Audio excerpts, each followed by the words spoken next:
دیکھیے آج ہماری بہت ساری نوجوان نسل یہ سوال کرتی ہے کہ پاکستان ہم نے بنایا کیوں؟ ہمارا وزیر اعظم یہ کہتا ہے کہ ہم اور ایک ہی قومیں ہیں، بیچ میں ایک لکیر آ گئی ہے، آلو گوشت وہ بھی کھاتے ہیں ہم بھی کھاتے ہیں۔ نظریہ پاکستان کی جڑ تو ہمارے آج کے حکمران کاٹ رہے ہیں، لیکن ہمارے وہ بزرگ جنہوں نے پاکستان بنایا، علامہ اقبال، قائد اعظم، کیا آج کے سیاستدانوں کی فکر اور سوچ ان سے زیادہ بڑی ہے؟ کوئی تو وزڈم تھی ہمارے بڑوں کے ذہن میں، اور سچی بات ہم آپ کو بتائیں کہ پاکستان بنانے میں سب سے بڑا کردار خود ہندوؤں کا ہے۔ اللہ قائد اعظم سے بڑھ کر ہندو مسلم یونٹی کا پرچار کرنے والا کون سا مسلمان لیڈر تھا انڈیا میں؟ ایک ایسا لیڈر جس کو پوری دنیا مانتی تھی کہ ان کرپٹیبل ہے، ان پرچیزبل ہے، کیریکٹر تھا، کردار تھا، اعلیٰ تعلیم یافتہ تھے، اور ان جیسا مسلمان لیڈر جب ہندو مسلم یونٹی کانگریس میں کتنے برس گزارے آپ نے؟ اور جب قائد اعظم جیسا شخص یہ کہے کہ ہندوؤں کے ساتھ مسلمانوں کا گزارا ناممکن ہے، اور پھر کیوں کانگریس چھوڑ کر مسلم لیگ میں آتے ہیں اور پھر مسلمانوں سے کہتے ہیں کہ تم انگریزوں کی غلامی سے نکل کر ہندوؤں کی غلامی میں چلے جاؤ گے، یہ بات صرف انہوں نے سنی سنائی تو نہیں کہی تھی، وہ تو ہندوؤں کے ساتھ کانگریس میں انہوں نے برسوں گزارے ہیں، کانگریس کے ساتھ بیٹھ کے ان کی سینٹرل کور کمیٹیز میں نیگوشیٹ کرتے تھے، ڈسکس کرتے تھے، اور ہندو بھی ان پر ایک ایک بات جو ہندوؤں کے دل میں تھی کئی برس، ایک دو دن کی بات بھی نہیں ہے، 16 برس 15 برس وہ کانگریس کے ممبر رہے، انہوں نے اچھی طرح پوری ہندو مینٹالٹی کو دیکھا، ان کو یہ نظر آ گیا کہ انگریز تو ہندوستان سے جائے گا، لیکن پھر اس کے بعد ہندوستان کے مسلمان ایک ایسی غلامی میں آ جائیں گے جس میں وینم، غصہ، تعصب بھرا ہوا ہے۔ 1000 سال کی غلامی میں جو غصہ ہندوؤں میں بھرا ہوا تھا اس کو انہوں نے پھر مسلمانوں پر نکالنا تھا، اور یہ قائد اعظم کے الفاظ ہیں، میرے الفاظ نہیں، کہ مسلمان ایک غلامی سے، انگریزوں کی غلامی سے نکل کر ہندو کی غلامی میں چلے جائیں گے۔ اور جس کو گاندھی کو، جس کو دنیا پوری پیسنے کہتی ہے کہ وہ امن پسند اور محبت اور پیار کے پیغام لے کر چلا تھا، اسی گاندھی نے قائد اعظم کو خنجر سے لڑائی کی دھمکی دی تھی اور کہا تھا کہ اگر آپ نے پاکستان بنانے کی بات کی پھر ہمارے درمیان فیصلہ خنجر کرے گا۔ اس پر قائد اعظم نے کہا تھا، لک ایٹ دس مین، اس آدمی کو دیکھو، اس شخص کو کہ جو بڑا امن کا دعوے دار بنتا ہے، مجھ کو چھری سے لڑنے کی دعوت دیتا ہے۔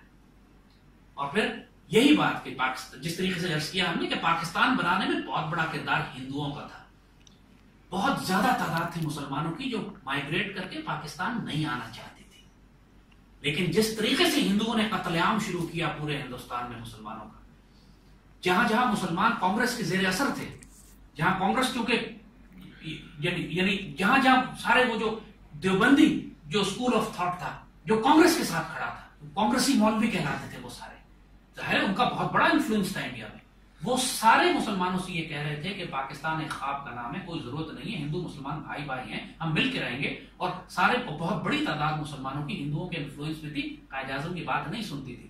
جب بھی آپ نے دیکھا کہ جو 1935-37 تک کے جو الیکشنز ہوئے اس میں اس بری طرح شکست ہوئی مسلم لیگ کو کہ مسلم لیگ کا وجود ہی ختم کر دیا گیا، لیکن پھر جب کانگریس کی حکومتیں بنی انہوں نے آ کے جب مسلمانوں کو تباہ کرنا شروع کیا، اذان پہ پابندی لگی، مسجدوں پہ پابندی لگی، قربانی پہ پابندی لگی، وندے ماترم پڑھنے کا حکم دیا گیا، مسلمانوں کی جان مال عزت آبرو خطرے میں آئی، تب جب کانگریس کی حکومتیں 1939 میں ٹوٹی تو اس کے بعد قائد اعظم نے مسلمانوں کو حکم دیا کہ یوم نجات مناؤ۔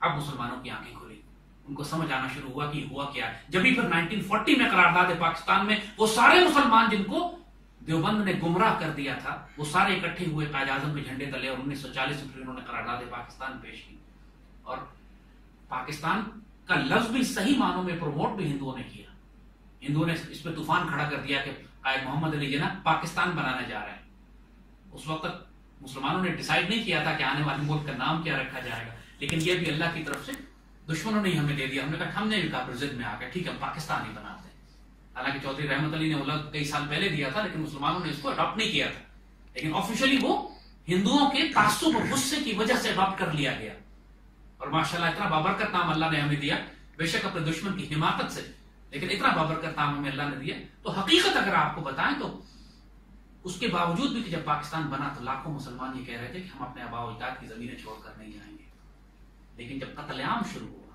سلاٹر شروع ہوا، پورے ہندوستان میں کمیونل وائلنس اس حد تک شروع ہو گیا کہ برٹش گورنمنٹ کو لاپس ہو گئی بلکہ سپورٹ کر رہی تھی، مسلمان فوجیں جان بوجھ کر انہوں نے اس وقت ورلڈ وار کے بعد مسلمان فوجیں دنیا میں پھیلائی ہوئی تھی، جو سب سے پہلے فوجیں انہوں نے واپس بلائیں وہ ہندو سکھ اور ڈوگرا فوجیں تھیں، مسلمان نہتے تھے، مسلمانوں کے پاس نہ اسلحہ تھا نہ جو انڈین آرمی موجود تھی وہاں پر وہ مسلمان فوج تھی، نتیجہ یہ ہوا کہ سرکاری طور پر جو قتل عام ہوا مسلمانوں کا، اس نے مجبور کیا مسلمانوں کو کہ جان و مال عزت آبرو بچا کر پاکستان کی پناہ گاہ کی طرف ہجرت کریں۔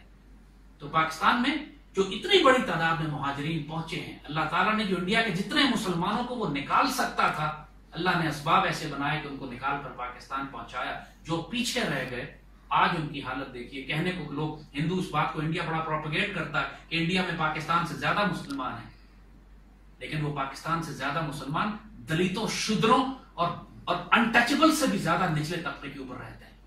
پورے ہندوستان کے جو سلمز ہیں، جو غلاظتیں ہیں، جو سرکاری جو تباہی اور بربادی جو مسلمانوں کی مچی ہوئی ہے، وہ 20 کروڑ مسلمان کیڑے مکوڑوں سے زیادہ نہیں ہیں جو انڈیا میں۔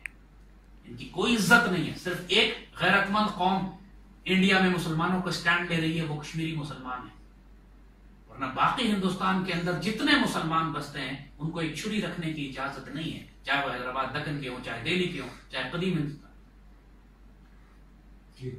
اچھا سر، کشمیر کی طرف آتے ہیں تو یہ جو کشمیر کا مسئلہ ہے، یہ صرف بھارت کی ہمدردی ہے یا صرف بھارت کی چالاکی ہے؟ اس کی بڑی بات کیجیے گا۔ اور دوسرے کون سے عوامل ہیں؟ یہ برٹش راج جب ختم ہوا ہے تو انہوں نے فیسیلیٹیٹ کیا انڈیا کو یہ سب کچھ کرنے کے لیے، اور آج تک جو صورتحال ہے اس پہ بھی ذرا بات کیجیے گا کہ کیوں یہ مسئلہ حل نہیں ہونے دیا جا رہا۔ دیکھیے، برٹش امپائر کے بارے میں ایک بات ذرا اچھی طرح سمجھ لیجیے گا کہ پوری مسلم دنیا میں جتنے بڑے بڑے کینسر آج آپ کو نظر آ رہے ہیں، وہ جو مسلمانوں کی پشت میں خنجر دے رہے ہیں، وہ ڈیلیبریٹلی برٹش امپائر نے کریٹ کیے تھے۔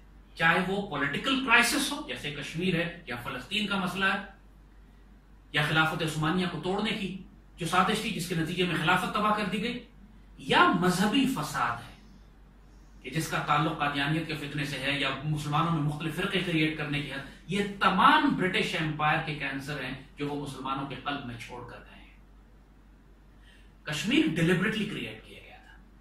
یہ بات اب کسی کو شک کی بات نہیں ہے کہ ریڈ کلف نے کس طریقے سے آخری دن گرداسپور کا سارا علاقہ ہندوستان کو دیا، جبکہ گرداسپور مسلمانوں کے پاکستان کے پاس آنے والا تھا، مسلم میجورٹی ایریا تھا، لیکن چونکہ وہ رستہ تھا کشمیر کو جانے کا، لہذا اس کو آخری رات مسلم انڈیا کو دے دیا گیا۔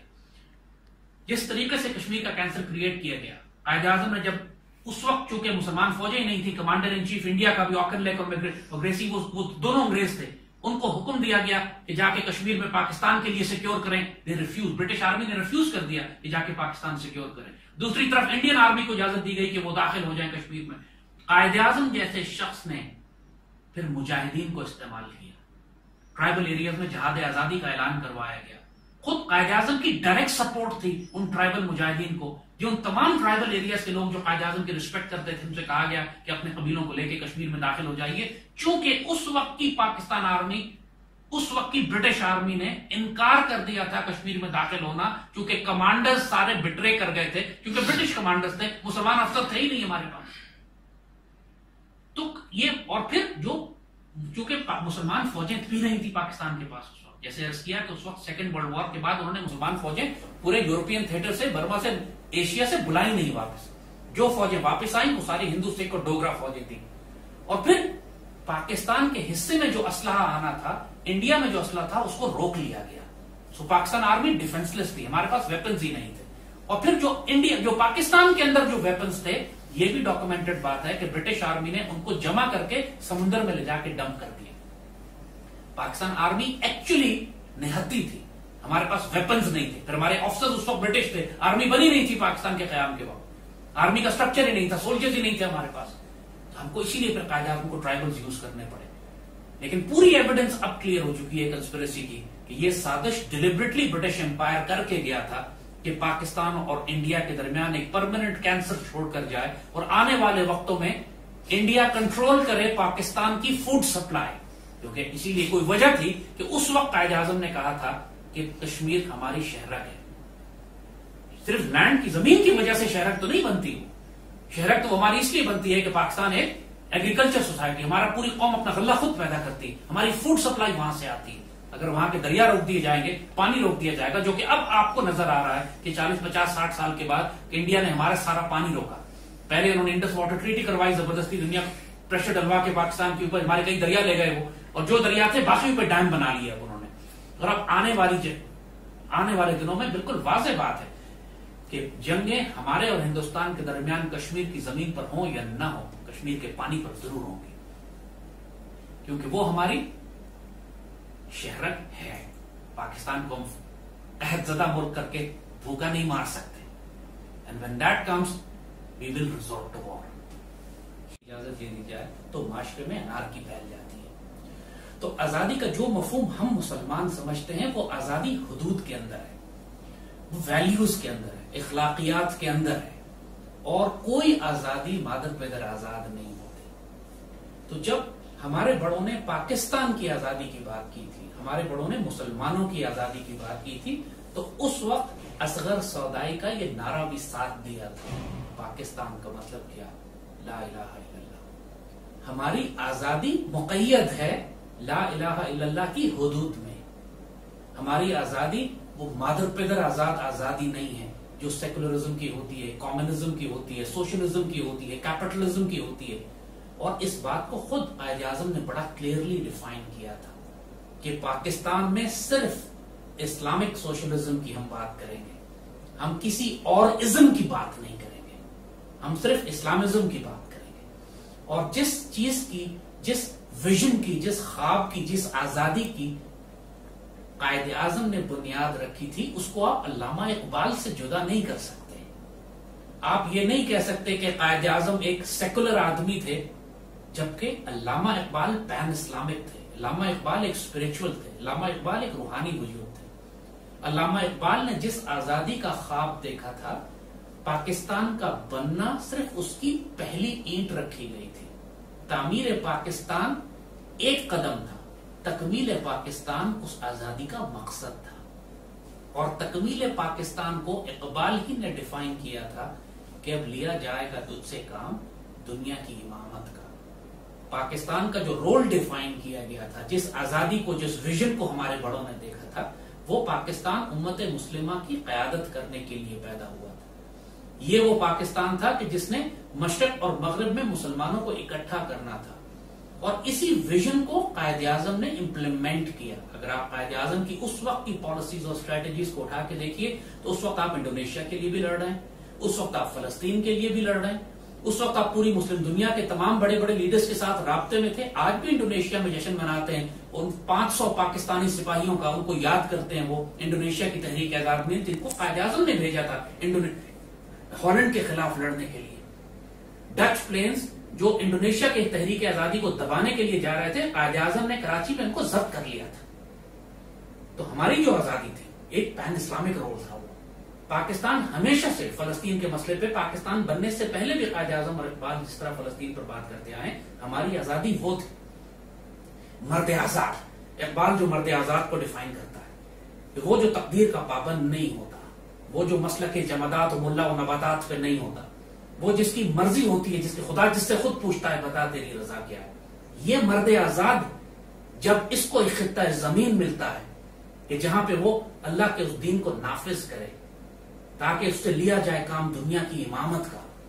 ہمارے پاکستان بنانے کے جو بڑے تھے، ہمارے جو فور فادرز تھے، جو فاؤنڈنگ فادرز تھے، ان کا ویژن اتنا رومانٹک تھا کہ آج کے غلام ذہنوں کو اگر وہ صرف تصور سمجھ میں بھی آ جائے تو ان کی طبیعت خراب ہونے لگے گی.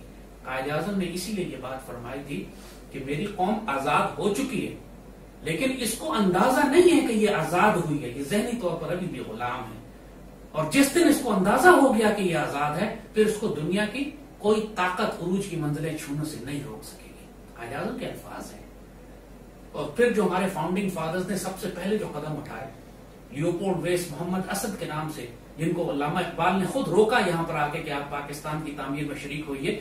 پہلے فارنر جن کو پاسپورٹ پاکستان کا دیا گیا یہ وہ جرمن محمد اسد، علامہ اسد، جن کو قائد اعظم نے ڈپارٹمنٹ بنا کے دیا، ڈپارٹمنٹ آف اسلامک ریکنسٹرکشن، جس کے مطابق ایک پوری اسلامی ریاست کی بنیادیں، اور اس کے اوپر ریڈیو پہ لیکچرز ان کے ہوتے تھے. وہ لیکچرز بھی آج اویلیبل ہیں، جس کی بنیاد پہ پھر ہمارے فاؤنڈنگ فادرز نے، لیاقت علی خان نے، سردار عبدالرب رشتر نے آبجیکٹو ریزولوشن 1949 میں پاس کی تھی. اور آبجیکٹو ریزولوشن سے پہلے آپ لیاقت علی خان کی وہ تقریر تو اٹھا کے دیکھیے نا، جو پاکستان کی کانسٹیٹیوشن اسمبلی میں انہوں نے وہ تقریر کی ہے، اور اتنی رومانٹک تقریر ہے وہ، اتنی جذباتی تقریر ہے وہ، یوں لگتا ہے جیسے قرون اولا کا کوئی مسلمان اٹھ کر آ گیا ہو جو امت مسلمہ کی دوبارہ احیا کے اس خواب کو تعبیر دینا چاہتا ہے۔ آج بھی انسان کے رونگٹے کھڑے ہو جاتے ہیں لیاقت علی خان کی اس تقریر کو پڑھ کر، جو ہمارے فاؤنڈنگ فادرز کا ویژن تھا۔ ہم تو آبجیکٹو ریزولوشن کو زیادہ سے زیادہ اپنے آئین کا حصہ بنا کر بھول گئے، لیکن وہ جو اس کے پیچھے wisdom of the law maker تھی، اس قانون ساز اسمبلی کے کو دینے والی جو حکمت تھی، جو وزڈم تھی جس کے تحت پاکستان بنایا گیا تھا، اس ساری تشریح کو جو لیاقت علی خان نے کی تھی، ہم نے اپنے تاریخ کے صفحات سے ایسا گم کیا کہ آنے والی نسلوں میں ہم نے ایسی غلام قوم پیدا کی کہ جو آج آزادی کے 70 سال بعد یہ سوال کر رہی ہے کہ ہم ہندوستان سے الگ ہی کیوں ہوئے تھے۔ یہ اس قوم کا المیہ ہے، جس قوم کو دنیا کی امامت دینے کے لیے آزاد کیا گیا تھا، آج وہ ایسی مغلوب گماں ہیں، اپنے اسپیکولیشن اور ڈاؤٹ اور شک میں پڑی ہوئی ہے کہ آج وہ یہ اپنی ایگزسٹنس پہ، اپنی آزادی پر سوال کر رہی ہے کہ ہمارے بڑوں کی حکمت کیا تھی کہ ہم کو ہندوؤں کے جنگل سے نکال کر ایک الگ آزاد ملک دے دیا۔ وہ اس آزادی کو نہ قبول کرتی ہے، نہ اس کے نصیب میں، نہ شکر گزار ہے۔ اور جب یہ المیہ ہوتا ہے تو پھر آپ وہی ہوتا ہے جو آج آپ دیکھ رہے ہیں کہ تمام تر اللہ کی نعمتوں کے باوجود، ظاہری وسائل بھی، اخلاقی روحانی وسائل بھی، سب کچھ، نظریہ، عقیدہ، قرآن، سب کچھ ہونے کے باوجود یہ قوم پھر آج رسوا ہو رہی ہے۔ سر، تو اس ڈسکورس کی وجوہات آپ کیا دیکھتے ہیں؟ اس 70 سال میں ہم یہ نہیں سمجھ سکے، جو بات آپ نے کہی، یہ میسج ٹرانسفر نہیں ہوا جنریشنز کو، یا ان کو جان بوجھ کے اس راستے سے ہٹایا گیا، کیا وجوہات؟ دیکھیے، بات بہت واضح تھی کہ پاکستان بننے کے فوراً بعد یہ ملک یتیم ہو گیا تھا۔ 1948 میں قائد اعظم کا انتقال ہوا، 51 میں لیاقت علی خان شہید ہوئے۔ اس کے بعد سربراہی ان کو ملی جو شریک سفر تھے ہی نہیں، جو اس قافلے میں شریک ہی نہیں تھے، جنہوں نے جان، مال، عزت اور آبرو کی قربانیاں ہی نہیں دی تھی اس پاک سرزمین کو بنانے کے لیے۔ پھر وہ گدھ، وہ کوے، وہ مردار خور اس ملک پر حکمران بنے آ کر، کہ جو راضی تھے اس غلامی میں جو پچھلے کئی سو سال سے ان کے اوپر مسلط تھی۔ وہی انگریز کے نظام، وہی تعلیمی نظام، وہی زبان، وہی اینگلو سیکسن لا، وہی جوڈیشل سسٹم، وہی ڈیموکریسی، وہی مارشل لاز، وہی پولیٹیکل اکنامک ماڈل، جس کو غلام، قوم کو غلام بنانے کے لیے انگریز چھوڑ کر گیا تھا۔ اس کے بعد آنے والی نسلوں نے، پاکستان بننے کے بعد جو نسلیں آئیں، جنہوں نے پاکستان بنایا، اس کے بعد آنے والی 2-3 دہائیاں ایسی گزر گئیں کہ انہوں نے اپنے تمام بڑوں کی شہادتوں کو، قربانیوں کو، ان کے وعدوں کو، ان کی قسموں کو ایسا ترک کیا کہ جیسے استغفر اللہ تاریخ کے صفحات میں دفن کر دیا کہ وہ آئندہ آنے والی نسلوں کے لیے کبھی رہنمائی کا ذریعہ نہیں بنی۔ علامہ اقبال کو دفن کر دیا گیا۔ آنے والی، یہ انڈین پرائم منسٹر نے آ کر ایوب خان سے یہ بات کہی تھی۔ انڈین پرائم منسٹر اس وقت شاستری تھا شاید، یا اس نے آ کے، ایوب خان نے مارشل لا لگایا، حکمران بنا، اس نے انڈین پی ایم سے پوچھا کہ آپ بڑے سلجھے ہوئے، بڑے سمجھدار، بڑی عمر کے بزرگ سیاستدان ہیں، مجھے کوئی مشورہ دیں۔ تو انڈین پرائم منسٹر پاکستان کے صدر سے کہتا ہے، آپ بدنصیب ہوں گے اگر علامہ اقبال سے فیض نہ لے سکے۔ ایوب خان شوق میں چلے جاتے ہیں کہ آپ مجھے کیا مشورہ دے رہے ہیں۔ Indian prime minister Ayub Khan سے کہتا ہے کہ جس قوم کے پاس علامہ اقبال جیسا وجود ہو اور وہ اس سے فیض نہ لے، پھر اس کے نصیب میں صرف ذلت اور رسوائی ہوتی ہے۔ پاکستانیوں کے لیے شرم سے ڈوب مرنے کا مقام ہے کہ ہماری نفس کو وہ ہندو زیادہ بہتر جانتا تھا۔ علامہ اقبال سے بڑا صاحب نظر درویش مشرق اور مغرب میں اس صدی میں پیدا نہیں ہوا۔ 1914، 1915، 1916، 18 میں اقبال کی کتابوں کو دنیا کی ہر یورپی زبان میں ترجمہ کر کے دنیا کا ہر حکمران اقبال کو پڑھتا تھا۔ اسرار خودی اور رموز بے خودی ان کی ایسی ماسٹر پیسز تھی جن کو پروفیسر نکلسن نے ٹرانسلیٹ کیا یورپ کی انگریزی میں، پھر یورپ کی ہر زبان میں، حتیٰ کہ میسولینی نے جو اٹلی کا ڈکٹیٹر تھا، اس نے علامہ اقبال کو طلب کیا اٹلی کہ مجھے بتائیے میں اٹلی کی تعمیر نو کیسے کروں۔ اور علامہ اقبال نے جو مشورے اٹلی میں اس وقت دیے میسولینی کو، اس کی بنیاد پر میسولینی نے اٹلی کی تعمیر نو شروع کی، نئے شہر آباد کیے، نئے خون آباد کیا، نئے تعلیمی نظام بنایا۔ یہ سارے معاملات جس کے اوپر اٹلی آج آپ کو کھڑا نظر آتا ہے، علامہ اقبال کے لیے ہوئے۔ اور ہماری قوم کا المیہ یہ ہوا کہ خود قائد اعظم جو تسلیم کرتے ہیں اس بات کو، پاکستان بننے کے بعد قائد اعظم نے کھل کے کہا کہ ہر موومنٹ کے پیچھے ایک آئیڈیالوگ ہوتا ہے، ایک ویژنری ہوتا ہے، ایک فلاسفر ہوتا ہے. اور تحریک پاکستان کے پیچھے جو ویژنری، جو آئیڈیالوگ، جو فلاسفر تھے وہ علامہ اقبال تھے. اور آپ کو یاد ہوگا کہ 1940 میں قرارداد پاکستان کے بعد مطلوب حسین سید کے ساتھ علامہ اقبال کی قبر پر تشریف لائے اور اپنے سیکرٹری سے کہا کہ آج اگر علامہ اقبال زندہ ہوتے تو کتنا خوش ہوتے کہ ہم نے ایگزیکٹلی وہی سب کچھ کیا جس کا آپ نے ہمیں حکم دیا تھا.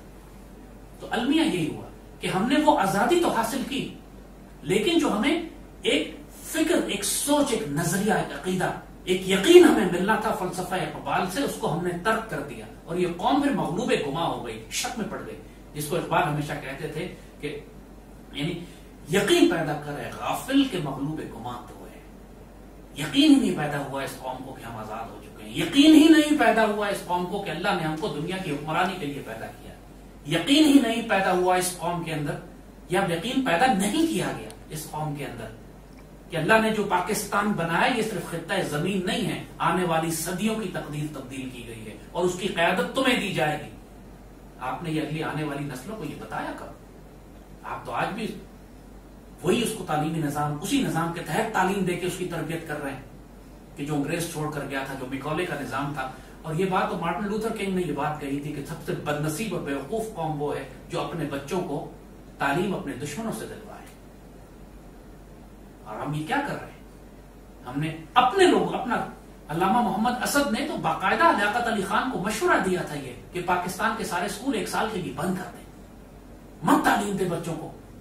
ہم 1 سال میں نئے استاد تیار کریں گے، نئے تعلیمی نظام بنائیں گے، اور جب اسکول دوبارہ کھلیں گے تو ایک نئی مملکت کی بنیادیں اس روحانی نظریے پر قائم کریں گے جس پر اس کو ہم نے قائم کیا ہے. اس وقت کی بیوروکریسی نے، اس وقت کے حکمرانوں نے لیاقت علی خان کو یہ کرنے ہی نہیں دیا. وہی اور پھر محمد اسد کو یہاں سے نکال کر یورپ پوسٹ کر دیا، یونائیٹڈ نیشن میں پاکستان کے سفیر بنا دیا گیا ان کو، اور پیچھے ان کا ڈپارٹمنٹ آف اسلامک ریکنسٹرکشن نہ صرف بند کر دیا گیا بلکہ اس کی تمام ریسرچ کو آگ لگا دی گئی. باقاعدہ سازشیں ہوئی. اس طرح قائد اعظم کے خلاف سازشیں ہوئی، لیاقت علی خان کو سازش سے شہید کیا گیا، ہمارے نظریے کو بھی ایک سازش کے تحت دفن کیا گیا. یوتھ کو کس طرح لے کے آنا چاہیے لائن میں؟ لیکن ایک بات قوموں کو بہت اچھی طرح سمجھ لینی چاہیے کہ قومیں اپنے جغرافی کی وجہ سے، اپنے اسلحے کی وجہ سے، اپنی اکانومی کی وجہ سے، اپنے میڈیا کی وجہ سے، اپنے اسٹینڈرڈ آف لیونگ کی وجہ سے نہیں بنتی. قومیں نظریات اور آئیڈیالوجی کی وجہ سے بنتی ہیں، اپنی فلسفی آف لائف کی وجہ سے بنتی ہے. اور ہر وہ قوم، جیسے ذکر کیا کہ جو اپنے نظریے اور اپنی آئیڈیالوجی کو ترک کر دیتی ہے، وہ تمام تر طاقت ہونے کے باوجود پھر غبار راہ بن جاتی ہے، خاک میں اڑا دی جاتی ہے. اور وہ اس ہندو نے جو مشورہ ہمارے ایوب خان کو دیا تھا کہ وہ قوم بڑی بدنصیب ہوگی کہ جس کے پاس علامہ اقبال جیسا ویژنری تھنکر اور آئیڈیالوگ موجود ہو اور وہ اس سے فیض نہ لے سکے. جس کو قائد اعظم نے کہا تھا کہ ہر قوم کے پیچھے، ہر تحریک کے پیچھے، ہر انقلاب کے پیچھے ایک فلاسفر ہوتا ہے، ایک آئیڈیالوگ ہوتا ہے، ایک ویژنری ہوتا ہے. اور ہماری تحریک کے پیچھے، تحریک پاکستان کے پیچھے وہ علامہ اقبال ہے. ہمارے پاس اور کوئی راستہ نہیں ہے، آپ کو اقبال کو زندہ کرنا پڑے گا. Iqbal must become the benchmark of creating a new nation.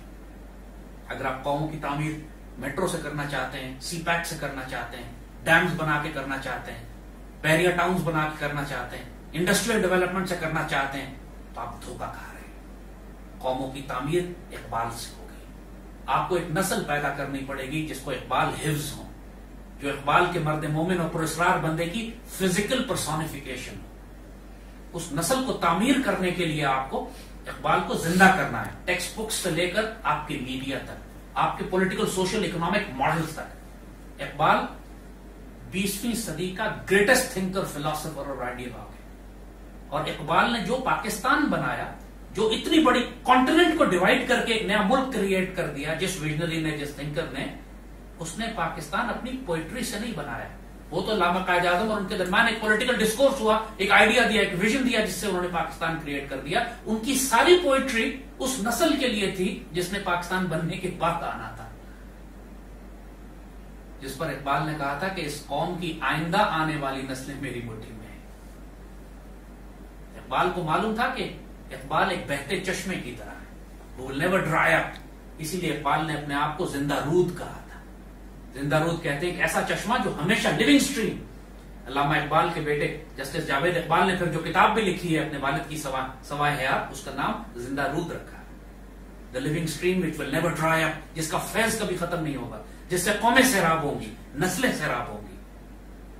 تو یہ جب تک کہ ہم اللہ تعالیٰ کی اس وزڈم کو نہیں سمجھیں گے. There was a reason why Iqbal was sent, there was a reason why Pakistan was created, there is a reason why Quaid Azam was sent, the incorruptible and انپرچیزبل.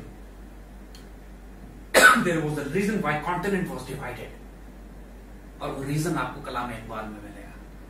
اور جو قوم کلام اقبال سے فیض نہیں لے گی وہ بد نصیب ہوگی. ہمارا المیہ یہ ہے کہ ہمارے سارے حکمرانوں کو اکٹھا کر لیں، یہ اقبال کی 6 کتابوں کا نام نہیں بتا سکتے. اقبال کا فیض کیا اس قوم کو دیں گے؟ بد نصیب لوگ. اللہ نے اس ملک کی اتنی شاندار حکمرانی ان کو دی، چاہتے تو 2 جہانوں کی عزت ان کو نصیب ہوتی، لیکن ان پلیت اور ناپاک لوگوں کے نصیب میں عزت نہیں ہے. ان کے لیے صرف ذلت اور رسوائی ہے.